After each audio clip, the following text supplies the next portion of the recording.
أعوذ بالله من الشيطان الرجيم. بسم الله الرحمن الرحيم.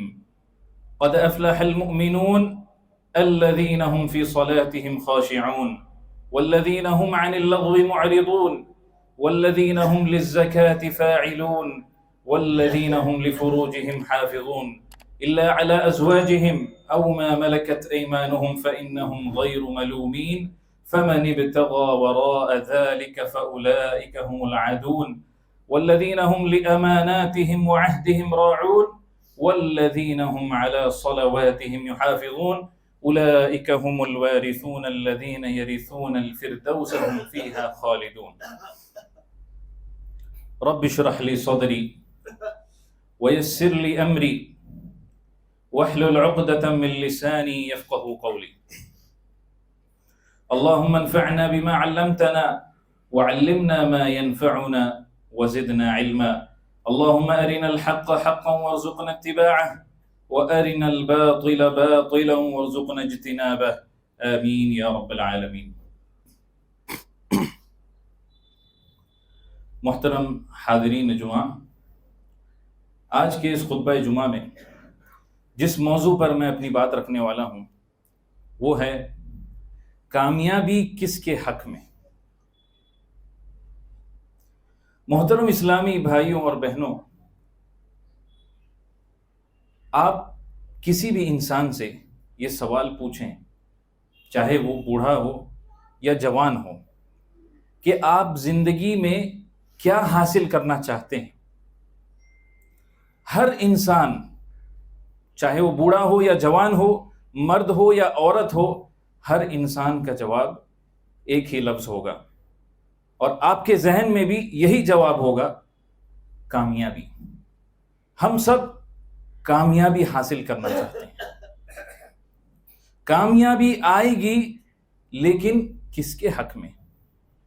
کامیابی ہر ایک انسان چاہتا ہے، لیکن کامیابی کو ڈیفائن کیسے کیا جائے؟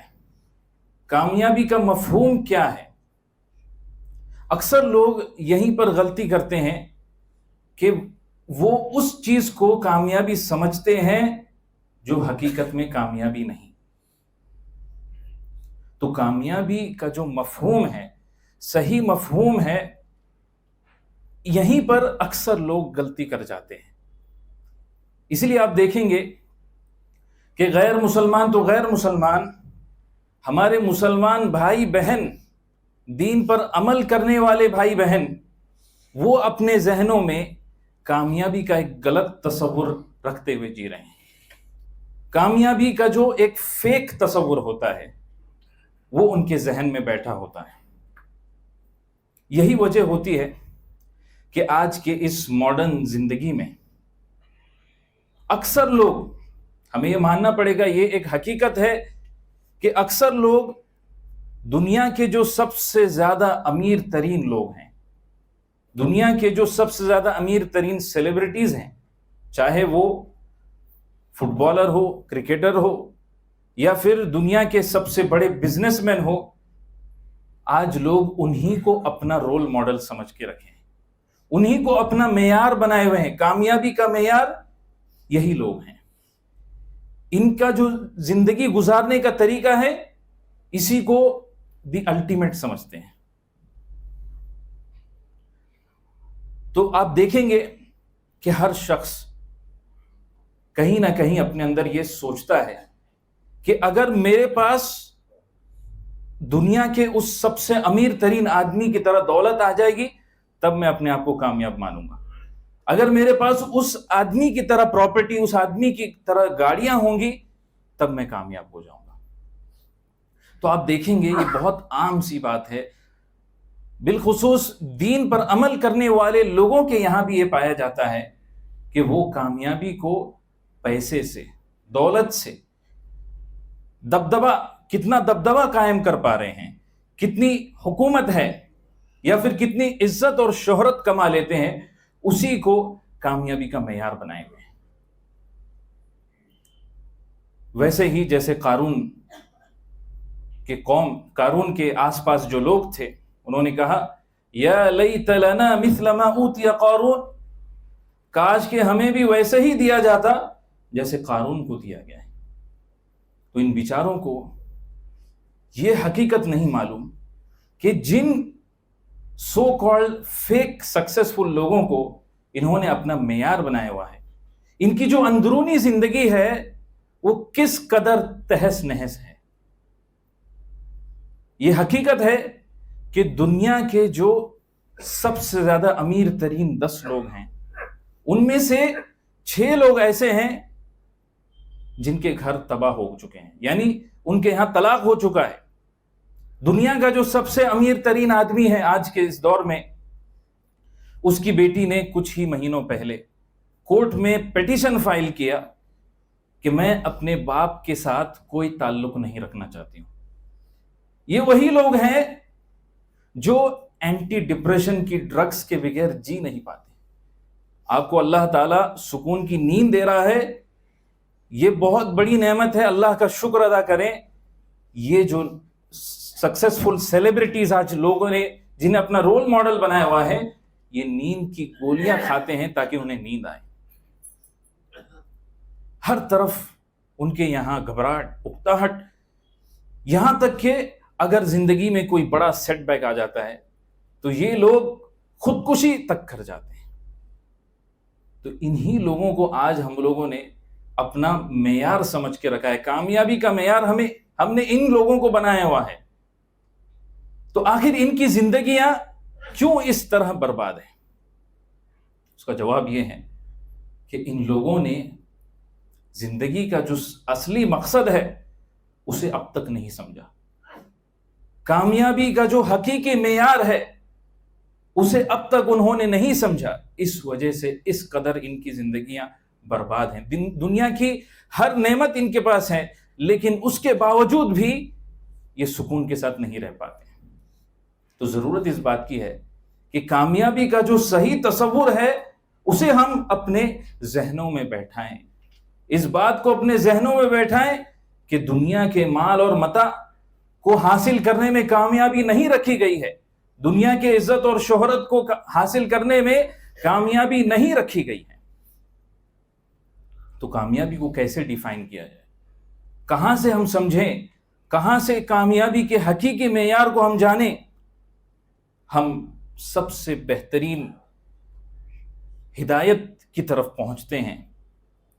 اللہ رب العالمین جو ہمارا بنانے والا ہے، جو ہمارا خالق ہے، جو ہمیں سب سے بہتر جانتا ہے کہ ہمارے لیے کیا خیر ہے، کیا شر ہے، ہمارے لیے کیا کامیابی ہے اور کیا ناکامی ہے۔ اللہ رب العالمین قرآن مجید میں چند آیات ایسی ہیں جن میں اللہ رب العالمین نے یہ واضح کر دیا ہے کہ کامیابی کی صفات کیا ہیں، جنہیں اپنا کر انسان دنیا میں بھی کامیابی حاصل کر لے اور آخرت میں بھی کامیابی حاصل کر لے۔ یہ آیات سورۃ المؤمنون سورہ نمبر 23 کی ابتدائی 11 آیات ہیں۔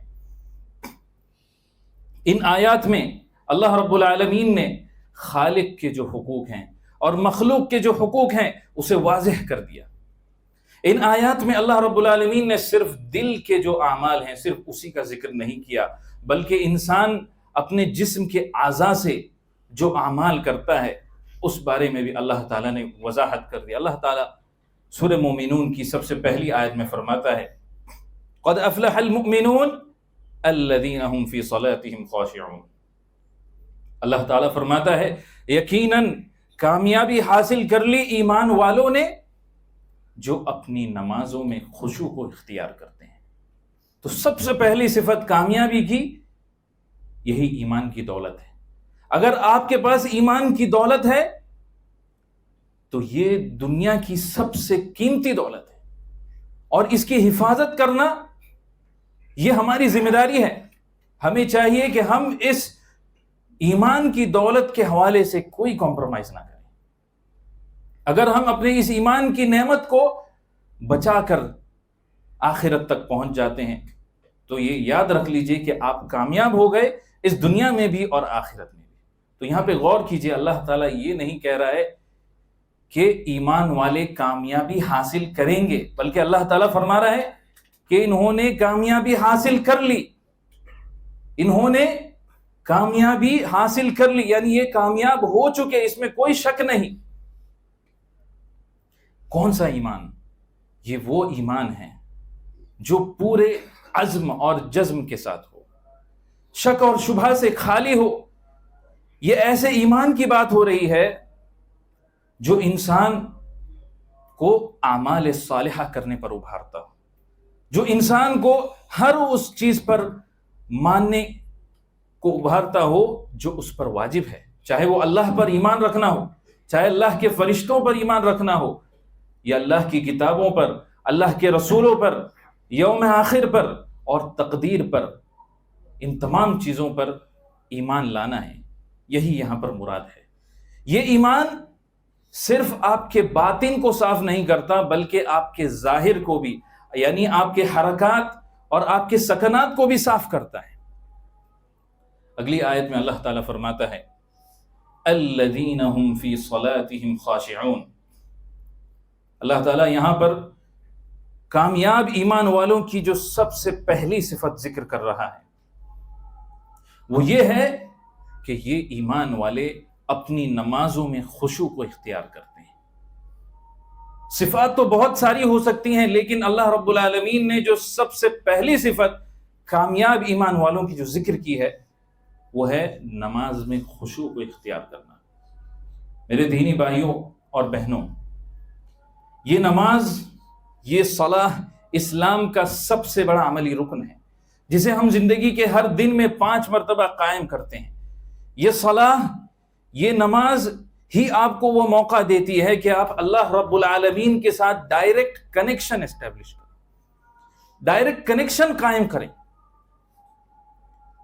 اور جو شخص اس رکن کو مضبوطی کے ساتھ قائم کر دیتا ہے وہ اپنے دین کو قائم کر دیتا ہے، اور جو شخص نماز کے اس رکن کو کمزور بنا دیتا ہے، ضائع کر دیتا ہے، وہ اپنے دین کو بھی ضائع کر دیتا ہے۔ تو بات آ رہی ہے خشوع کے حوالے سے۔ خشوع کو کیسے سمجھا جائے؟ خشوع یہ ہے کہ انسان اللہ رب العالمین کے سامنے، اللہ تعالیٰ کے سامنے پورے سکون اور اطمینان کے ساتھ، پوری توجہ کے ساتھ اللہ کا تقوی اپنے دل میں محسوس کرتے ہوئے نماز میں کھڑا ہو جائے۔ شیطان جو ہمارا سب سے بڑا دشمن ہے، اس کی سب سے اہم سازشوں میں سے یہ ہے کہ وہ چاہتا ہے کہ انسان اور رب کے بیچ میں کوئی کنیکشن نہ ہو۔ وہ چاہتا ہے کہ ہمیں پوری طرح اپنے رب سے کٹ کر دیں۔ اسی لیے شیطان کی سب سے بڑی سازش یہ ہے کہ انسان کو نماز ہی سے غافل کر دے۔ اگر وہ انسان کو نماز سے غافل کرنے میں کامیاب نہیں ہوتا تب وہ دوسری سٹیپ کو اپناتا ہے، دوسرے قدم کو اپناتا ہے، اور وہ یہ ہے کہ جب انسان نماز پڑھ رہا ہے تو اس وقت آ کر وسوسہ کرے، دنیاوی خیالات اس قدر اس کے ذہن میں بھر دے کہ وہ نماز کے علاوہ ہر چیز کو یاد کرے، اللہ رب العالمین کے علاوہ ہر چیز کو یاد کرے، اور اس کا خشوع کو پوری طرح چھین لے۔ یہی وجہ ہے کہ آج ہم اپنی نمازوں میں جب کھڑے ہوتے ہیں تو ہمارا ذہن نماز میں دھیان رکھنے کے بجائے، اللہ کی عبادت کرنے کے بجائے، اللہ کو یاد کرنے کے بجائے ہم اپنے بزنس کے کیلکولیشنز کر رہے ہوتے ہیں، یا پھر کسی نے ہم کو کچھ برا کہا تو ہم سوچ رہے ہوتے ہیں کہ ہم اس کو کیسے جواب دیں، یا پھر نماز میں جب کھڑے ہوتے ہیں تو مسجد میں جو ڈیکوریشن بنا ہوا ہے اس پر ہمارا ذہن ہوتا ہے۔ اللہ تعالی ہم سب پر رحم فرمائے۔ سوال یہ ہے کہ کیا آپ کسی بھی دنیاوی لیڈر کے سامنے اس طرح سے برتاؤ کریں گے؟ ہرگز نہیں کریں گے۔ جس طریقے سے ہم اپنی نمازوں میں سورۃ الفاتحہ کی تلاوت کرتے ہیں، اگر ہم آج لوگوں کے ساتھ اسی طرح سے بات کرنے لگیں گے تو کیا ری ایکشن ہوگا؟ کیا ہم اس طرح سے کبھی بات کریں گے لوگوں سے؟ جس طرح سے ہم سورہ فاتحہ کو پڑھتے ہیں، بغیر سوچے سمجھے بالکل تیزی کے ساتھ ہم سورہ فاتحہ ختم کر دیتے ہیں، تو کیا ہم لوگوں کے ساتھ اس طرح سے بات کریں گے؟ آپ ملک الملوک، بادشاہوں کے بادشاہ اللہ رب العالمین کے سامنے کھڑے ہیں، اور آج ہمارا یہ رویہ ہے۔ تو ضرورت اس بات کی ہے کہ ہم اپنی نمازوں میں اپنے دل اور دماغ کو حاضر رکھیں. نماز میں ہم جو کچھ پڑھ رہے ہیں اس کو سمجھ کر پڑھیں. اگر اب تک آپ نے سورۃ الفاتحہ کا مطلب نہیں سمجھا ہے تو آج ہی آپ قرآن کا جو اوتھینٹک ترجمہ ہے، تفسیر ہے، اس کے ذریعے سے سمجھیں، اسے یاد کریں، تاکہ آپ کی نماز جب آپ پڑھیں تب آپ کو کم از کم سمجھ میں تو آئے کہ آپ کیا پڑھ رہے ہیں.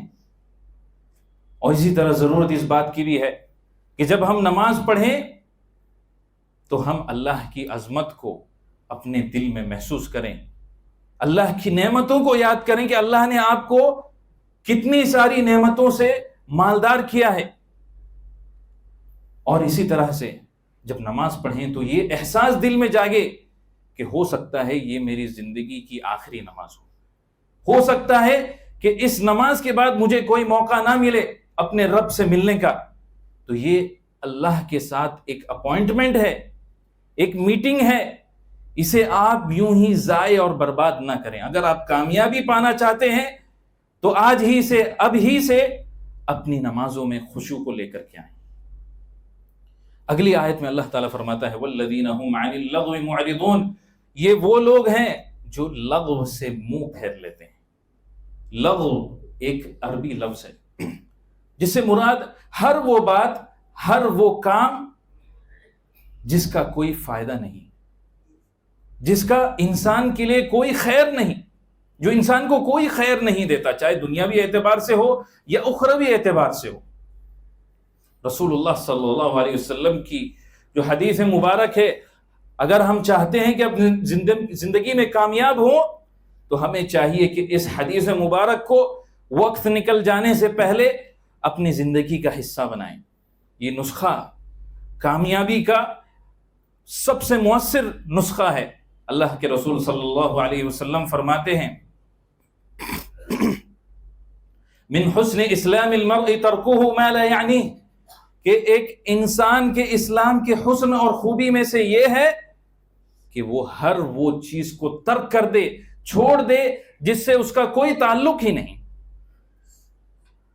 تو کامیاب لوگ وہ ہوتے ہیں جو اپنے آپ کو ان تمام چیزوں سے نزدیک نہیں ہونے دیتے جن میں ان کی دنیا یا آخرت کا نقصان ہو.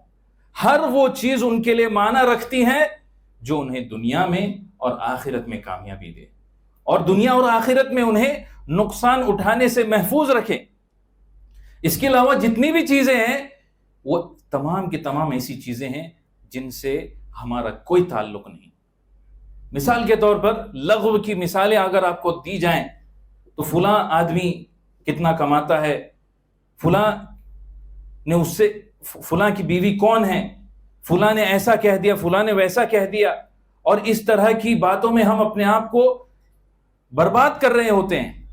یا پھر ایک اور مثال، آج یوٹیوب شارٹس اور انسٹاگرام ریلز کا زمانہ ہے، گھنٹوں ہم اس پر اپنے وقت کو برباد کر دیتے ہیں. یا پھر ٹیلی ویژن پر ہم ڈرامے دیکھتے ہیں. آپ بتائیے کیا یہ تمام چیزیں آپ کو کامیابی کما کر دے رہی ہیں؟ کیا آپ کو یہ تمام چیزیں کامیابی سے نزدیک کر رہی ہیں؟ کیا ہم انہی چیزوں کے لیے پیدا کیے گئے ہیں؟ غور اور فکر کرنے کی ضرورت.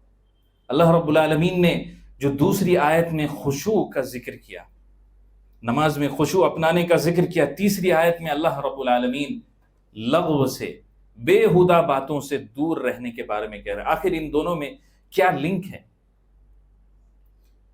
ان دونوں میں جو لنک ہے، جو ربط ہے، وہ یہی ہے کہ خشوع کی ایک ریکوائرمنٹ ہے، خشوع کا ایک تقاضا ہے کہ آپ اپنے آپ کو تمام ان چیزوں سے دور رکھیں جن سے آپ کا کوئی تعلق نہیں.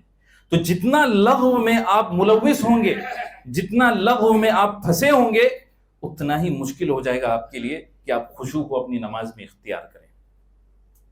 اگلی آیت میں اللہ رب العالمین فرما رہا ہے والذین هم للزکاة فاعلون، اور یہ کامیاب لوگ وہ ہیں جو اپنی زکوٰۃ کو ادا کرتے ہیں.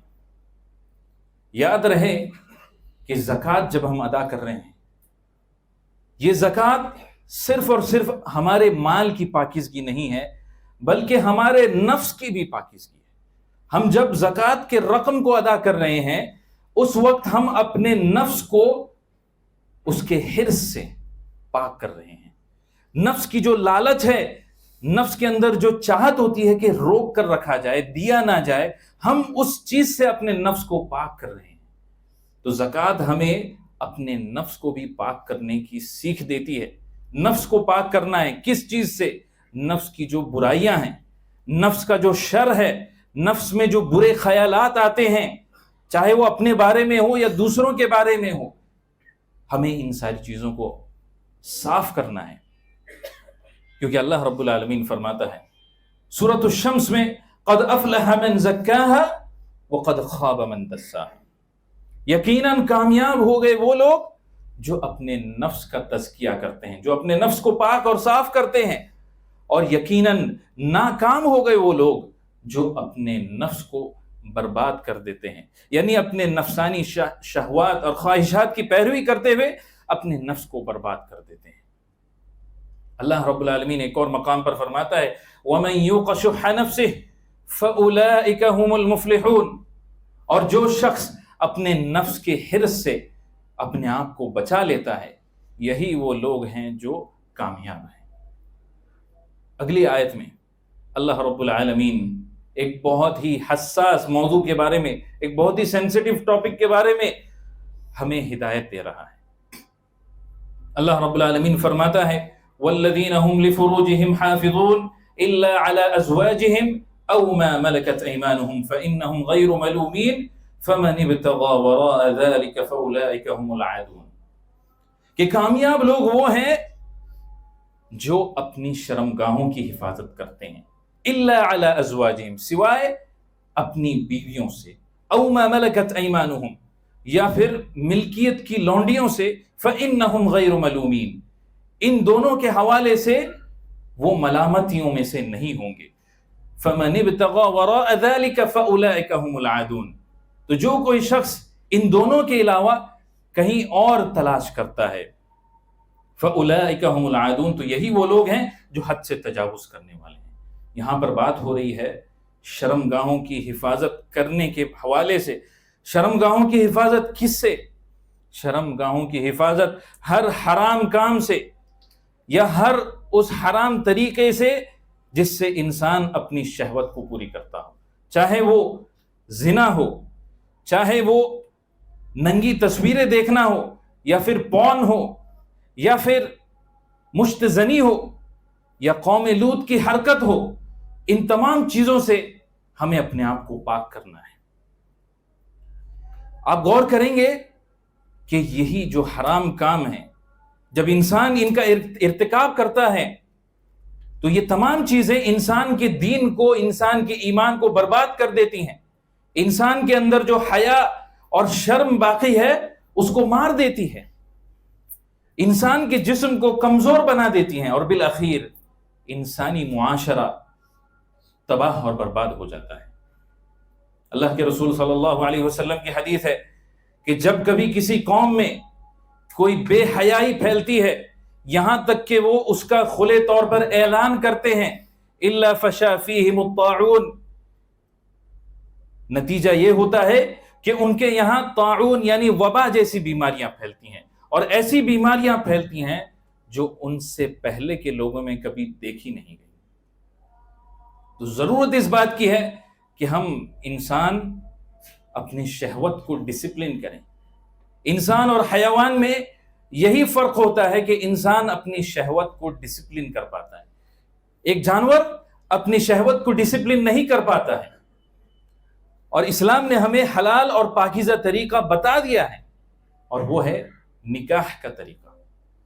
نکاح کی طرف راغب ہوں، نکاح کی رغبت اپنے دل میں پیدا کریں، نکاح کی تیاری کریں، کیونکہ اسی کے ذریعے سے آپ اپنے حیا کی حفاظت کر پائیں گے، آپ انسانی نسل کو آگے بڑھانے میں رول ادا کر پائیں گے، اور اسی طرح انسانی سماج کو تباہی اور بربادی سے بچا پائیں گے. اگلی آیت میں اللہ رب العالمین ذکر فرما رہا ہے والذین هم لأماناتهم وعہدهم راعون، کہ یہ وہ لوگ ہیں جو اپنی امانتوں اور اپنے وعدوں کی حفاظت کرتے ہیں، اپنی امانتوں اور اپنے وعدوں کی رعایت کرتے ہیں. پچھلی آیت میں اللہ رب العالمین نے بات کی شرمگاہوں کی حفاظت کے حوالے سے، اور شرمگاہوں کی حفاظت کرنا یہ سب سے عظیم امانتوں میں سے ہے۔ اب یہاں پر اس آیت میں اللہ تعالیٰ عمومی طور پر تمام امانتوں کے بارے میں اور وعدوں کے بارے میں ذکر کر رہا ہے۔ امانت کسے کہا جاتا ہے؟ امانت ہر اس حق کو یا ہر اس بات یا چیز کو کہا جاتا ہے جس کی حفاظت کرنا آپ پر واجب ہوتا ہے، یا جس کو اس کے لوگوں تک صحیح طور پر پہنچانا یہ آپ پر واجب ہوتا ہے۔ تو آپ غور کریں گے تو اللہ کا ہر حکم ایک امانت ہے۔ اللہ کی عبادت کرنا یہ سب سے بڑی امانت ہے۔ ازدواجی زندگی، ایک دوسرے کے حقوق کو محفوظ رکھنا یہ ایک امانت ہے۔ اولاد کی تربیت کرنا یہ ایک امانت ہے۔ آپ بزنس کر رہے ہیں، اس میں خرید و فروخت کر رہے ہیں، یہ بھی ایک امانت ہے۔ اسی طرح سے آپ اگر جاب کر رہے ہیں تو آپ کی جاب بھی ایک امانت ہے۔ دوسروں کے راز بھی ایک امانت ہے۔ کسی نے آپ کو کوئی چیز دی ہے حفاظت کے لیے، وہ ایک امانت ہے۔ کسی نے آپ کو اس بات کا مکلف بنایا ہے کہ آپ کسی تک کوئی پیغام پہنچائیں تو اسے ہو بہو ویسے ہی پہنچانا یہ بھی امانت ہے۔ مختصر طور پر کہا جائے تو جس کسی بھی چیز کی امانت اللہ تعالیٰ نے آپ کو دی ہے یا لوگوں نے آپ کو دی ہے، یا جس کسی بھی بات کا وعدہ آپ نے اللہ رب العالمین سے کیا ہے یا لوگوں سے کیا ہے، آپ اس کی حفاظت کرنے والے بنیں۔ اگر آپ کامیاب ہونا چاہتے ہیں زندگی میں، آپ اپنی امانتوں اور اپنے وعدوں کی حفاظت کریں، اپنی امانتوں میں خیانت نہ کریں اور اپنے وعدوں کے سلسلے میں وعدہ خلافی نہ کریں۔ دین میں جو سب سے بڑی چیز جس کا وعدہ ہم سے لیا گیا یا جو سب سے بڑی امانت ہم کو دی گئی وہ ہے نماز کی امانت۔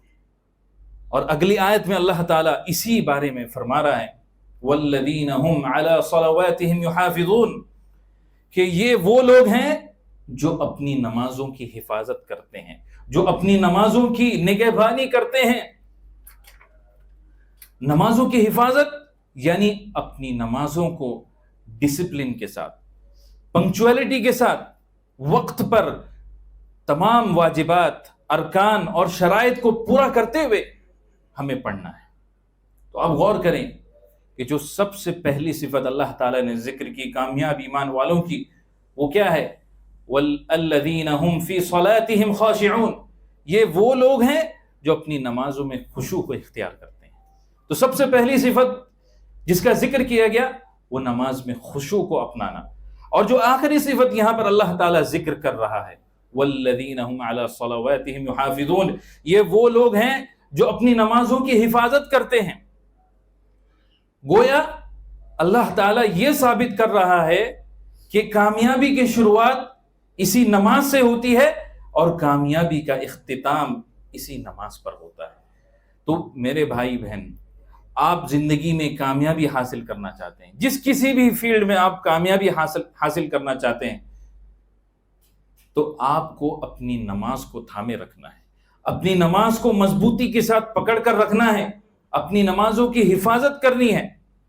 اور اسی سے ہمیں کامیابی اور نماز ان دونوں کے درمیان جو گہرا رشتہ ہے اس کے بارے میں سمجھ میں آتا ہے۔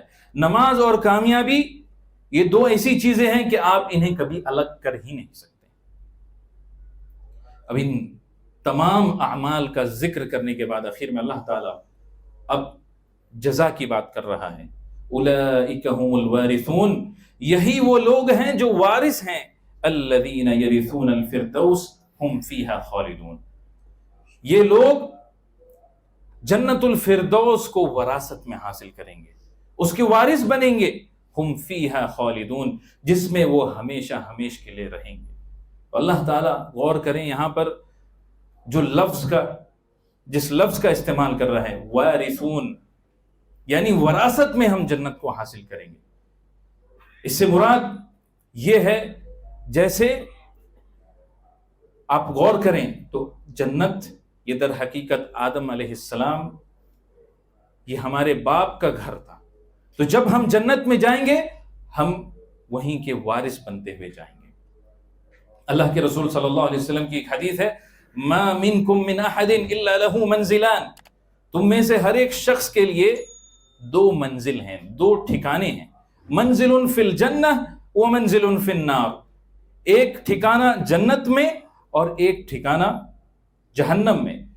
فَإِذَا مَاتَ فَدَخَلَ النَّارُ وَرِثَ أَهْلُ الْجَنَّةِ مَنزِلَهُ، تو اگر انسان مر جانے کے بعد اگر جہنم میں چلا جاتا ہے تو جنتی لوگ اس کے جنت والے ٹھکانے کو وراثت میں حاصل کر لیتے ہیں۔ فَذَلِكَ قَوْلُهُ تَعَالَى أُولَئِكَ هُمُ الْوَارِثُونَ، اور یہی اللہ تعالیٰ کا قول ہے، أُولَئِكَ هُمُ الْوَارِثُونَ، یہ وہ لوگ ہیں جو وارث ہوں گے۔ محترم اسلامی بھائیوں اور بہنوں، یہ جو آیات آج کے خطبہ جمعہ میں جس کی تشریح کی گئی، یہ آیات ہمیں سکھاتی ہیں کہ ہم اپنے نفس کے ہر اس چیز کو، اپنے نفس کے حوالے سے ہر اس چیز کی حفاظت کریں جسے نفس نگلیکٹ کرتی ہے، نظر انداز کرتی ہے۔ ان میں سب سے پہلی کیا چیز ہے؟ نماز میں خشوع کو اختیار کرنا۔ بہت آسانی کے ساتھ ہم اس چیز کو نظر انداز کر دیتے ہیں، یا پھر لغو سے منہ پھیرنا، بےہودہ اور فالتو چیزوں سے اپنے آپ کو دور رکھنا، اس چیز کو بھی ہم بہت لائٹلی لیتے ہیں، بہت آسانی کے ساتھ ہم اپنے وقت کو برباد کر دیتے ہیں۔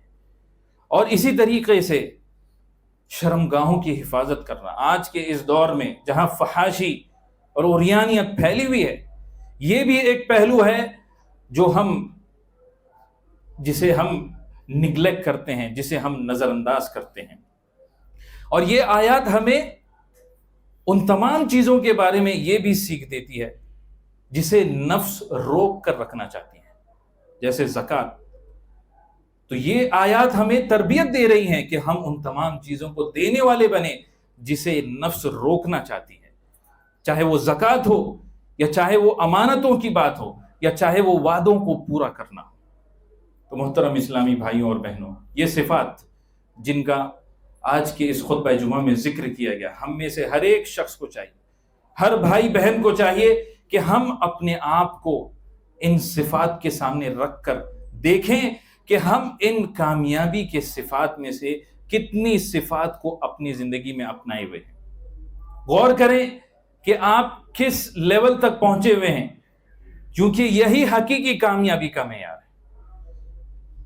سوال یہ تھا کہ کامیابی کس کے حق میں؟ کامیابی انہی لوگوں کے حق میں ہے جو سورۃ المومنون کی جو آیات آج آپ کے سامنے تشریح کی گئی ان پر عمل کرنے والے بنتے ہیں۔ تو اپنی نمازوں میں، اگر آپ اب تک نماز میں خشوع نہیں اختیار کرتے تھے، تو آج ہی سے، اب ہی سے اپنی نمازوں میں خشوع کو لے کر کے آئیں، اپنے آپ کو لغویات سے، ہر ان تمام چیزوں سے دور رکھیں جس کا آپ سے کوئی تعلق نہیں، جو آپ کو نہ دنیا میں کوئی فائدہ دے اور آخرت میں بھی کوئی فائدہ نہ دے۔ اور زکوٰۃ کو ادا کرنے والے بنیں۔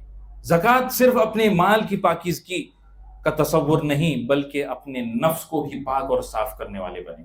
اپنے شرمگاہوں کی حفاظت کریں، اپنے حیا کی حفاظت کریں، اور اسی طرح جو بھی امانت اللہ نے یا لوگوں نے آپ تک دی ہے اس کی حفاظت کرنے والے بنیں۔ جو بھی وعدہ آپ نے لوگوں کے ساتھ کیا ہے یا اللہ کے ساتھ کیا ہے، اس وعدے کو پورا کر کے دکھائیں، اور اخیر میں اپنے نمازوں کی حفاظت کریں۔ اسی کے ساتھ میں اپنی اس بات کو یہاں پر ختم کرنا چاہوں گا۔ قد قلت ما قلت، ان صلحت فمن اللہ وان خطأت فمن نفسی والشیطان، واستغفر اللہ لی ولکم ولسائر المسلمین من کل ذنب فاستغفروه انه هو الغفور الرحیم۔